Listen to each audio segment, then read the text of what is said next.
क्या हुआ, course pass नहीं हो रहा? तो टेंशन बिल्कुल नहीं लेनी। इस वीडियो में मैं आपको बताऊंगा कि कोई भी कोर्स यूनिवर्सिटी में कैसे पास करना है। ये कोई भी एआई जनरेटेड कंटेंट नहीं है।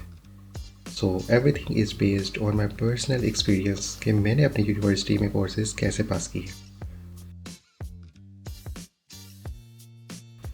तो किसी भी कोर्स को पास करने के 3 मेन एलिमेंट्स होते हैं। नंबर 1 एग्ज़ाम, नंबर 2 क्विज़ेस और नंबर 3 मोस्टली ग्रुप एक्टिविटीज़ जैसे कि presentations, vivas, assignments and final project. तो जो फर्स्ट एलिमेंट है एग्ज़ाम, उसके लिए मैंने एक सेपरेट डिटेल्ड वीडियो बना दी है। उस वीडियो का लिंक मैंने डिस्क्रिप्शन में डाल दिया है, तो उसको बिल्कुल भी स्किप मत करना। उसमें बहुत सी इंटरेस्टिंग और इम्पॉर्टेंट चीज़ें मेंशन की हैं कि आपने नोट्स कैसे लेने हैं, एग्ज़ाम की प्रिपरेशन कैसे करनी है, एग्ज़ाम को अटैम्प्ट कैसे करना है, और बहुत से interesting tips and tricks mention हैं। उसमें एक और चीज़ मैं ऐड करता जाऊँ कि जब आपके एग्ज़ाम का रिज़ल्ट आ जाता है तो कई दफ़ा टीचर्स आपको पेपर्स शो करवाते हैं ताकि आपको आपकी मिस्टेक्स का पता चल सके। तो उसमें आपने रीचेकिंग लाजिम करनी है, आपने अपनी रीकाउंटिंग लाजिम करनी है। कई दफ़ा कोई काउंटिंग मिस्टेक होती है, तो अगर वो मिस्टेक आप आइडेंटिफाई कर लो तो आपके एग्ज़ाम के मार्क्स करेक्ट हो सकते हैं। फिर सेकेंड एलिमेंट आता है क्विज़ेस। तो क्विज़ेस को आपने बिल्कुल प्रायोरिटी पे रखना है डिपेंडिंग ऑन इट्स वेटेज, क्योंकि क्विज़ एक ऐसी चीज़ है कि जब उसका टाइम निकल जाएगा तो वो वापस नहीं आएगा। फॉर एग्ज़ाम्पल उस दिन का जो आपका पर्सनल होमवर्क है, जैसा कि मैंने एग्ज़ाम वाली वीडियो में मेंशन किया है, उसको आप थोड़ा सा डिले कर सकते हो अगर आपका कोई क्विज़ आ गया है। लेकिन क्विज़ को आपने बिल्कुल प्रायोरिटी पे रखना है। ऑफ कोर्स अगर उससे पहले आपकी किसी असाइनमेंट प्रेजेंटेशन की डेडलाइन है तो उसको अकॉर्डिंगली आपको एडजस्ट थोड़ा करना पड़ेगा, लेकिन आप कोशिश करो कि आपका क्विज़ स्किप ना हो।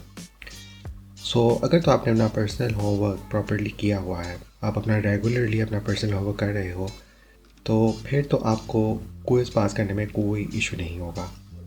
फिर चाहे वो क्विज़ अनाउंस्ड हो या सरप्राइज क्विज़, एक चीज़ आपने बिल्कुल ज़हन में रखनी है कि in any case avoid cheating और स्किपिंग द एग्ज़ाम।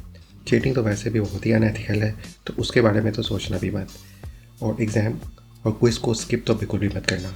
चाहे आपको जितना भी आता है, जो भी आता है, एटलीस्ट उस क्विज़ को अटैम्प्ट ज़रूर करो।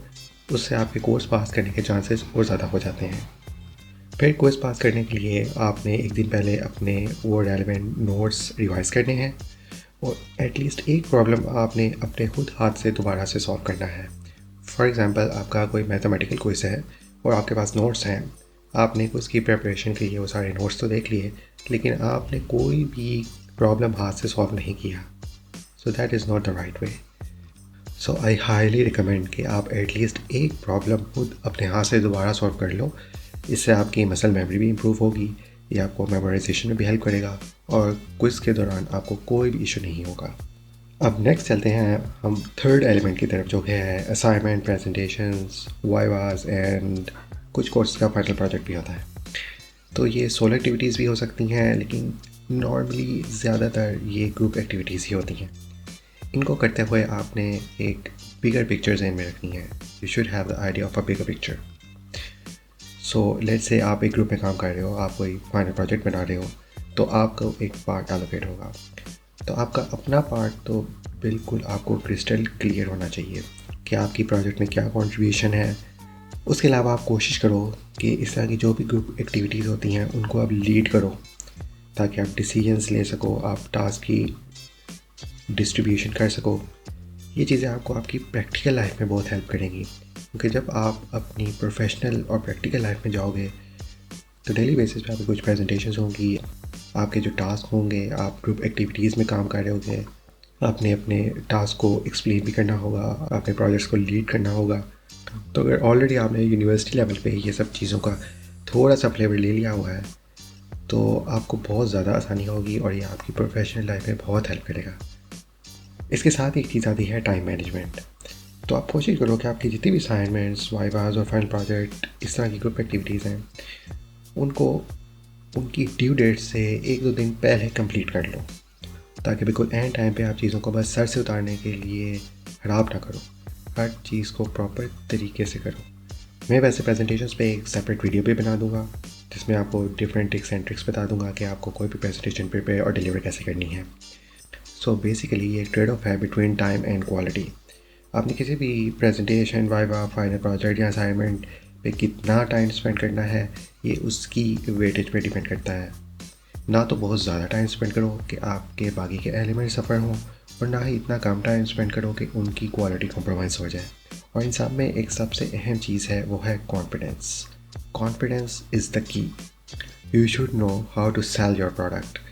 ये जो भी आपने प्रोजेक्ट बनाया है, या आपकी प्रेजेंटेशन है, या वाइवा दे रहे हो, तो basically you are selling your product.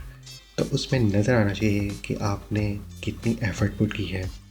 University level पे कई दफ़ा ये जो असाइनमेंट्स, प्रेजेंटेशंस, वाइवाज और फाइनल प्रोजेक्ट है, इन चीज़ों के फाइनल रिज़ल्ट को, फाइनल प्रोडक्ट को इतनी इंपॉर्टेंस नहीं दी जाती जितनी कि एफ़र्ट देखी जाती है कि स्टूडेंट्स ने इसमें एफ़र्ट कितनी पुट की है। तो अगर आपको अपने आप को कॉन्फिडेंस से अच्छे से सेल करना आता है, तो you can show that how much effort you have put in your product. तो इससे आपको इन चीज़ों में बहुत ज़्यादा फ़ायदा होगा। और अगेन प्रैक्टिकल लाइफ में, आपकी प्रोफेशनल लाइफ में इस चीज़ का आपको बहुत ज़्यादा फ़ायदा होने वाला है। So work on your confidence and the selling skill as well. So never underestimate the power of your selling skills. So बस अभी के लिए बस इतना ही। Comment down below your strategy of passing the course in the university. If you like this video, please like, share and subscribe to my channel and click the bell icon. See you in the next video. Thank you.